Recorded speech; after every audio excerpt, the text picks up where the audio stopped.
if it's a decision that's been made by the patient when they had capacity, then the family members have no validity to say that that decision can no longer hold. The only situation which you might want to take advice on is if a legal power of attorney is disagreeing with you. But even then, if it's something that you believe the power of attorney has not got the best interests of the patient at heart, in those situations it would be incumbent upon you to go to the Court of Protection to say that you don't believe that power of attorney is acting with that patient's best interests.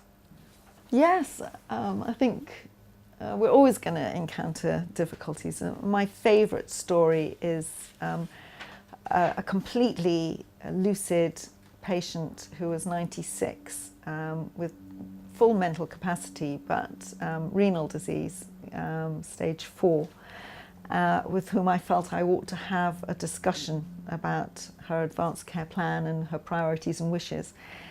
She was a devoutly religious lady, a Christian, and she said to me, well, do you know what's waiting for me on the other side?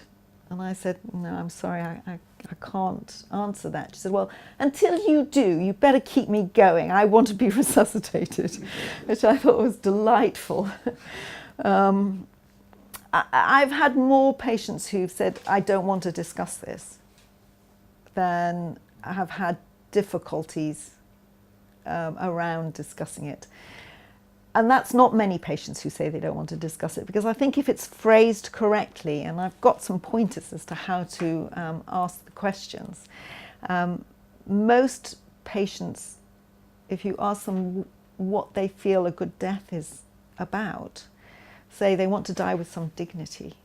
And I think if it's explained to them what CPR is involved and really how undignified it can be, a lot of certainly the frail elderly will actually say to me, please don't let them do that to me. And you've got your permission, you've got your consent, and they've given it to you. You haven't had to ask them as such for it. They actually say to you, please don't let them do that to me.